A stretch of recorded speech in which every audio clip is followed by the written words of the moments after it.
Ready? Oh. Hari Om. Let's start with the prayer.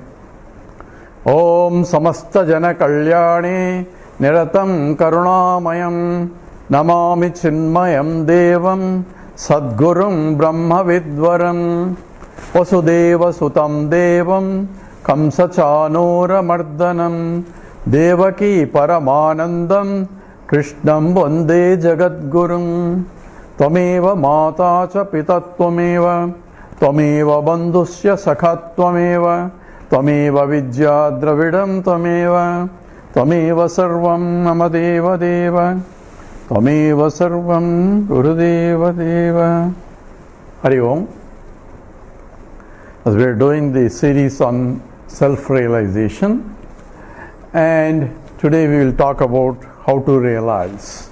Last talk we gave what exactly I am stand for according to the Mandukya Upanishad, mantra 7, that says Nanta pragyam na bhahi pragyam no bhayata pragyam na prajnana ganam na pragyam na pragyam adrushtam na vyaharyam, and so on, and says Advaitam chaturtham manyante sa atma savigneya. That has to be inquired.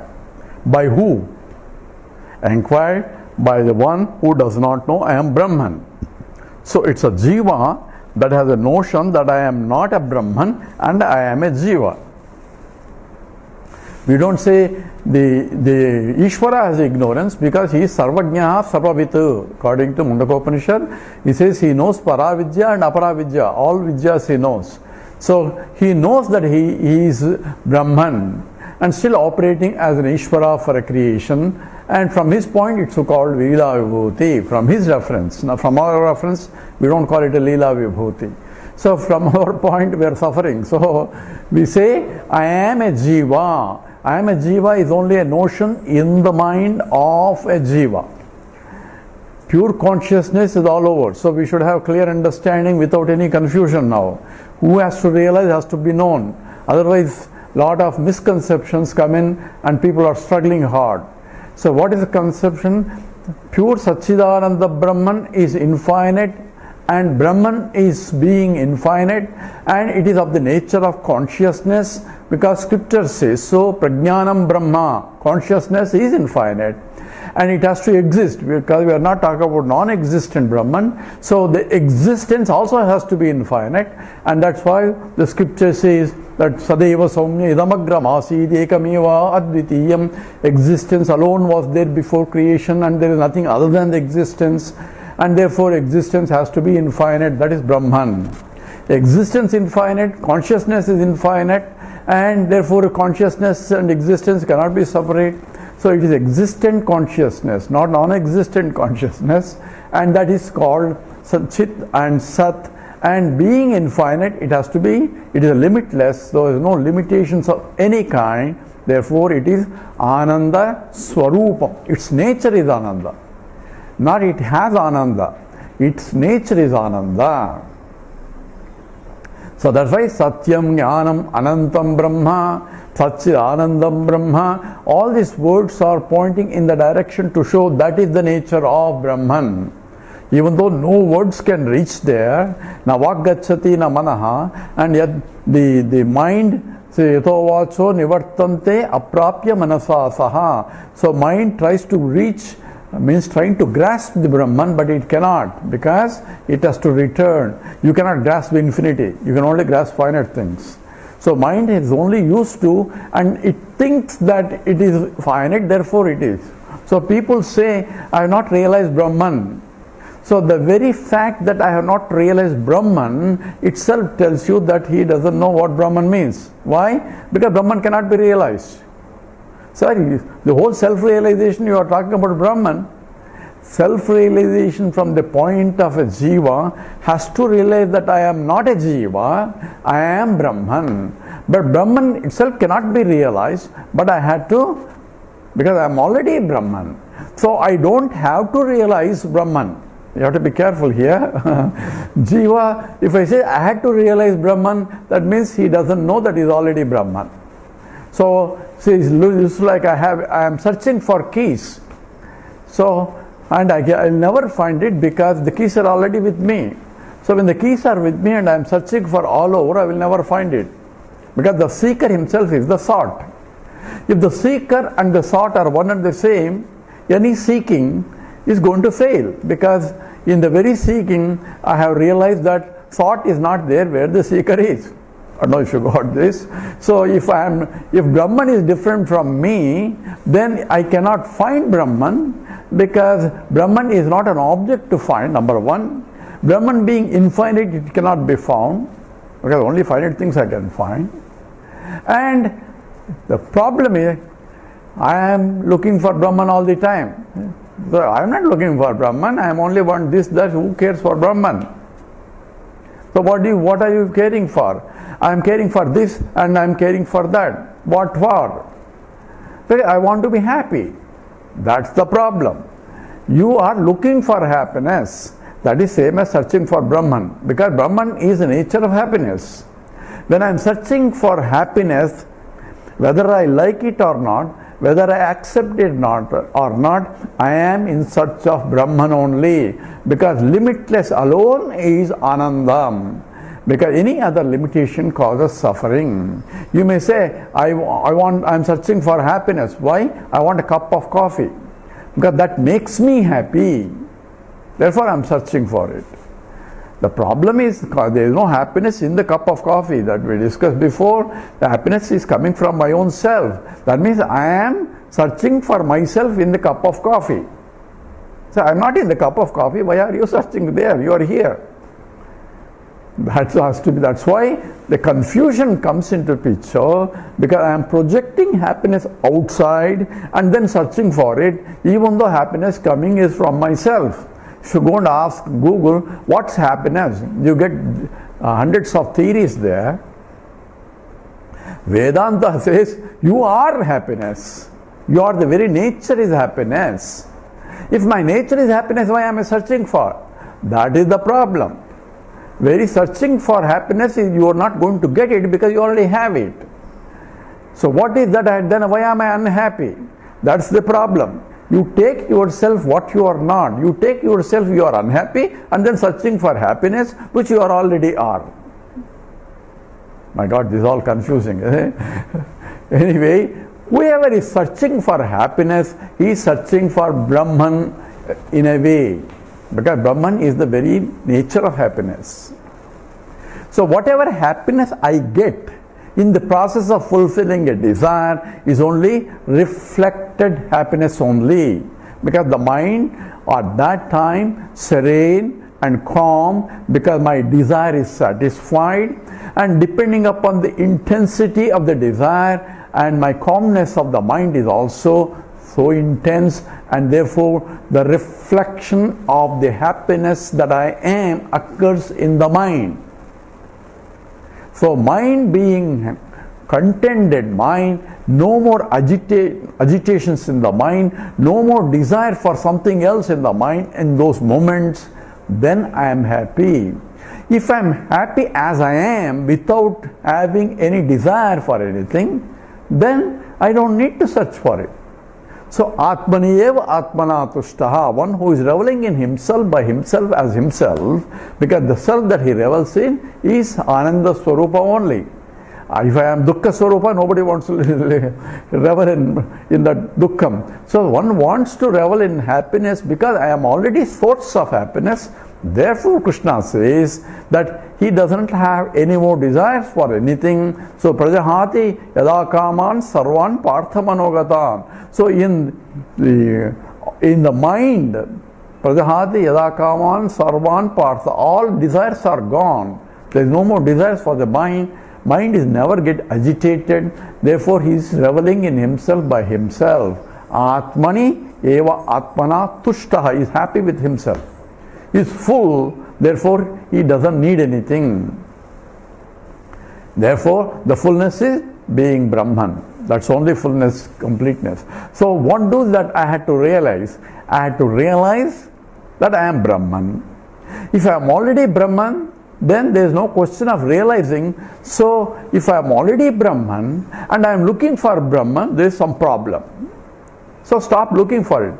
But I cannot stop looking for it unless I know that I am Brahman. These are the points. Anybody who says, I still looking for Brahman, I have not realized, what does it mean? That means he has not understood or assimilated the knowledge. So there is an assimilated value, unassimilated value. So for example, thief has understood that stealing is bad. Really? Yes. Thief clearly understands that stealing is bad. Why? Because he doesn't want anyone to steal his stolen property. If anybody steals, they say, hey, you're not doing good, you're stealing my property, will say, even though his property is stolen from somebody else. So, that's what is happening. People have loads of black money and they think they want to claim again. So Modi said, you cannot get that back again. So the stolen money, that's what essentially implication is. So a thief knows that stealing is bad, but he is compromising that value because he is still going out and stealing other people's property. Well, he doesn't want anybody else to steal his property. That means stealing is bad, is not assimilated. It's only partial because he wants others not to follow, but he is ready to follow. So unassimilated values are the ones that cause a lot of problems. The same way, I am unassimilated that I am the source of happiness. I understand the happiness is coming from me, but still I am going after that after this object, that object. If I understood that there is no happiness out there and still I am going for it, then there is some problem. He has to go to mental hospital, right? But everyone is doing, therefore, the whole world is nothing but a mental hospital only.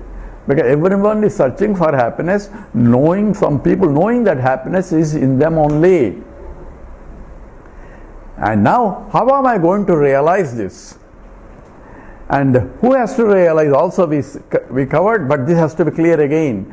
In the sense, Brahman doesn't have to realize. Brahman being infinite, it is one without a second. There is no question of from Brahman reference, there is no question of realization, there is no question of knowledge, there is no question of Vedanta, there is no question of anybody there because there is nobody there. No body is there, nobody is there because it is one without a second. No distinctions of Sajati, Vijati, Swagata, Beda. Don't get confused with the Virat Swarupa, that 11th chapter says, where Krishna shows everybody in him. That is Ishvara Vibhuti. We are not talking about that. We are talking about Brahman, where being infinite, there cannot be any difference of any kind. No difference, no distinctions of any kind. It is a homogeneous prajnana ghanam. Ghanam means it is completely pure, unadulterated consciousness, existence, therefore limitless. So then who is going to realize? We said it is a jiva that has a notion that I am a jiva, has to realize that I am not a jiva.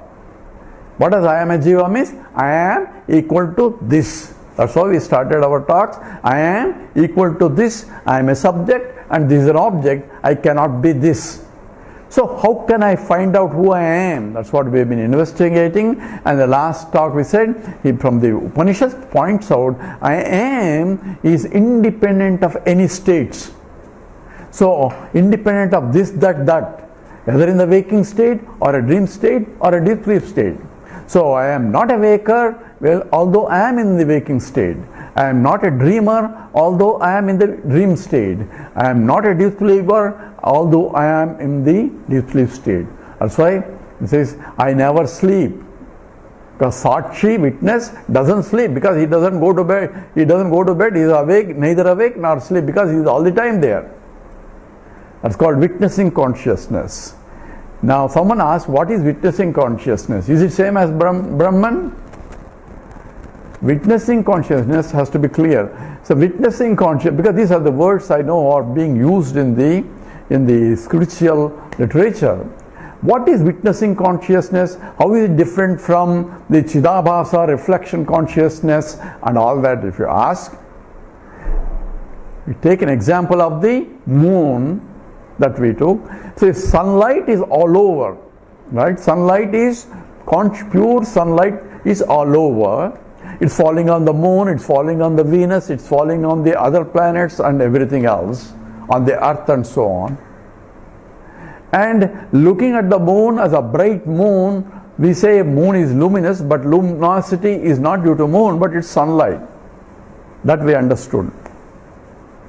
Because science says, Shastra, science is nothing but Shastra, science says that it is the moon is by nature is non-luminous, but appears to be luminous because of sunlight falling on the moon, getting reflected. Now this example becomes important to analyze who realizes and all that. We discussed this, but how am I going to realize? Also we need to know this clearly without any doubt. So what is witnessing consciousness? Witnessing consciousness is that which all pervading consciousness, that part, quote unquote, there is no parts there, but that part that falls in a particular mind, local mind, that part is called witnessing consciousness. Just as the sunlight, even though it is all over, even though it is indivisible, that part of sunlight that is falling on the moon is the witnessing sunlight. That's for using the words. Is only that part of the sunlight, because not everything sunlight is not falling on the moon, because the moon is local. Not the fault of the sunlight, it is the fault of the moon. Reflecting medium is localized, and therefore that part of consciousness that is falling on the moon, that part of sunlight falling on the moon gets reflected by the moon. What I say is reflected light, but what I had to really see is the original sunlight. So original sunlight cannot be seen, but has to be inferred as the witnessing sunlight via the reflected sunlight. Clear? I am seeing only reflected sunlight when I see the moon. We call it moonlight, but it's only reflected sunlight. Looking at the reflected sunlight and while looking at the moon, I had to recognize the original sunlight, which is witnessing sunlight, without any reflection effects of the reflecting medium. Reflecting medium may be dull, sharp, all agitated and all that. That is a problem with the medium. So if the medium is dirty, even though original sunlight doesn't have any dirt at all, reflection doesn't come out cleanly. So looking at the reflection, paying attention not to the reflection but to the original via the reflection, using the reflecting medium, is involving recognition of the witnessing consciousness. So look at again. So apply to the mind and the moon are related, we said, because according to Vedanta, the presiding deity of the mind is the moon. So looking at the mind, by who? By the mind only. So you have to be careful. Looking at the moon, at the mind, so don't go say beyond the mind and all that. Those are all not correct statements. So looking at the mind, by the mind, and so part of the mind is looking at the rest of the mind. That's what meditation is going to be. So looking at the mind, seeing the consciousness that is being exhibited by the mind. So looking at the mind and recognition or seeing or being aware of the consciousness that is being reflected by the mind, using the reflection of by the mind, one has to go to original consciousness and say that original consciousness is I am. What is involved in realization? This is where confusion and this being words that are used in terms of all sorts of things makes it more complicated. It's very simple to say that it is moon. Take example of the moon. Moon has a notion that I am self-luminous entity. Let's say moon has a notion that I am a self-luminous entity. Just as the mind has a notion that I am a self-conscious entity. Are you conscious? Yes. Who says? It's the mind. Because pure consciousness doesn't have to say anything. So it's the mind only. So just as moon says, I am a self-luminous entity. And the luminosity of the moon is coming not from the moon, but something other than the moon. So the moon has to recognize, because it has a notion that I have a self-luminous entity, has to recognize while reflecting the sunlight, saying that the light that I have is not my light, but the light of the sun I am only reflecting. Who has to realize? The moon that has a notion that I am self-luminous entity. Looking at its own reflection and its own light, because it cannot see the sunlight, looking at its own light and its own reflection, and claim that the reflection or the light or the luminosity is not mine, it's coming from the sunlight. Who has to realize? Moon has to realize. Now apply to the mind. Mind has to realize, looking at itself. So mind has to realize, looking at itself, and the consciousness that I have or that I am exhibiting is not due to my own nature. So who has to realize? It's the mind, because it has a notion, wrong notion, that I am self-conscious entity. So the mind looking at itself, of course, in order to look itself, it has to have the reflection. So mind, which is acting like a conscious entity, consciously look at itself and recognize that the consciousness that it is exhibiting is due to the witnessing consciousness, the all-pervading consciousness that is as though falling on me. So who has to realize? It is the mind. Don't say it go beyond the mind. Beyond the mind, there is nothing beyond the mind. We'll see what beyond the mind really means. So one has to understand. Is it objectless awareness? Mind is an object. Without an object, there cannot be any reflection. Without the mind, there cannot be any reflection. So mind is an object. When it looks at it itself, mind making itself as an object for its own observation. Right? So it's not objectless awareness. But I am paying attention not to itself while reflecting. So object is required. At the same time, my attention is not on the object that is getting reflected. My attention should be on the light of consciousness that is getting reflected.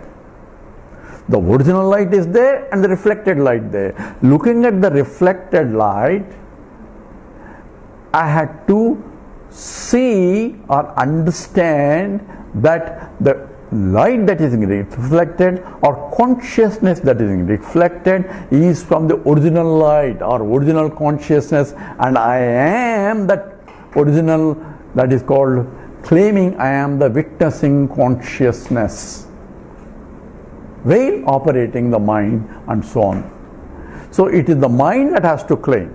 So now we are trying to resolve how to realize means what to realize has to be understood, then how to realize comes immediately.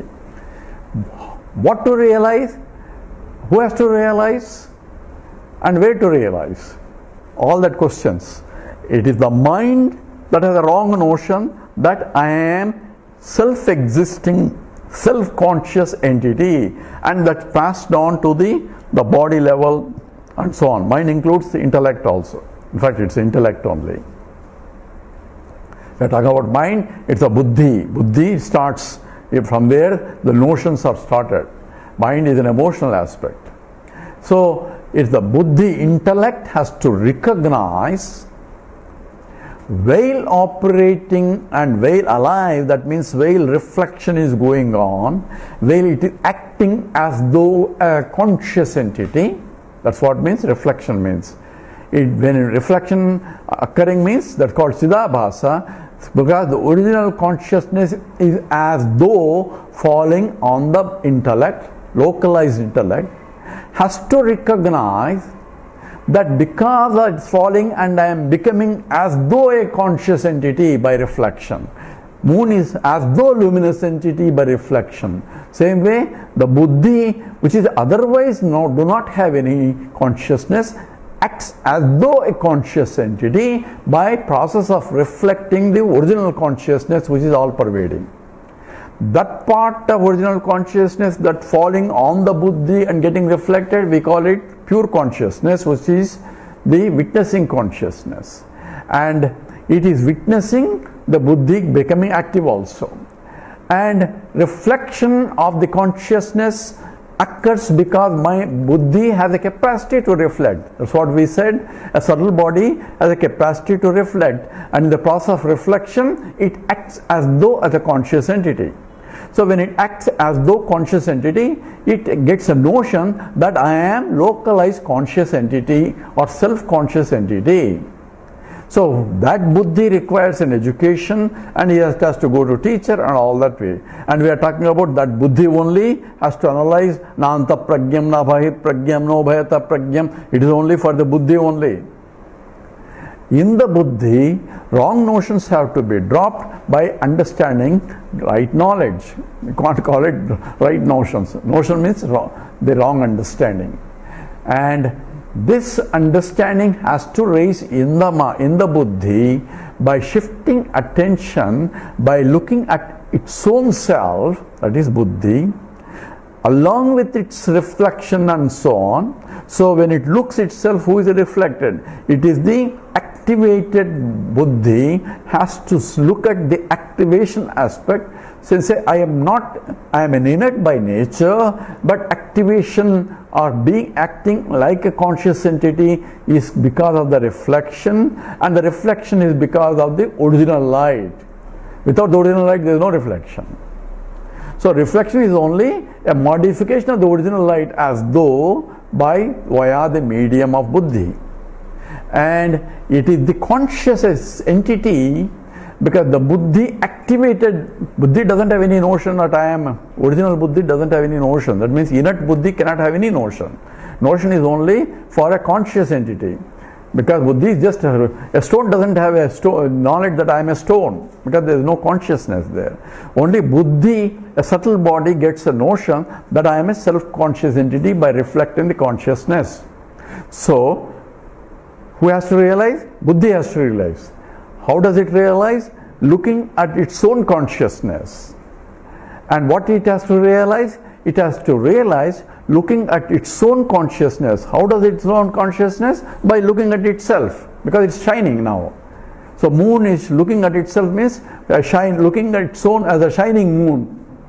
Same way, buddhi has to looking at itself means consciously, because the unconscious entity cannot look. So therefore, we are talking about a reflected Chidabhasa buddhi, or called in the technical name Upahita Chaitanyam. Upa means the Upadhi Sahita Chaitanyam. So equipment based reflected one, that's called Upahita Chaitanyam. That means Chidabhasa with the buddhi. So realization has to occur with the mind or with the buddhi, and it has to look at itself. When it looks itself, it itself as though becoming an object for it to observe. So buddhi can as though split into both subject object. One who is looking at it, another is an object. So looking at its own self and say or recognize that I am by nature is inert, but I am appearing as a conscious entity because the consciousness that I am exhibiting is due to all pervading consciousness that I am reflecting. That knowledge has to occur in the buddhi, in the Upahita Chaitanyam. Chaitanya means reflected consciousness in the Upadhi. It's just like, another example is, like a pot space has a notion that I am only pot space. That pot space which has a notion that I am only in the as a pot space has to recognize that I am in fact the total space while being in the pot space, I can be in the pot as a pot space, but actually I am a total undivided space, and the pots are in me, not I am in the pot. Who has to recognize? A pot space has to recognize, and I don't have to break the pot for that. Using the pot space, then use the space itself while being in the pot, recognize that I am a total space, because space cannot be divided. So even the pot walls are also in the space only. That recognition by the mind is what is required for realization.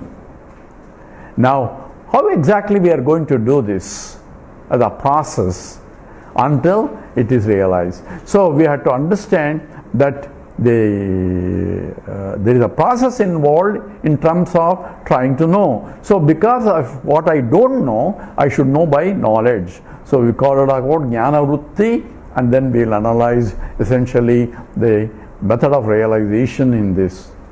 And with this we stop now.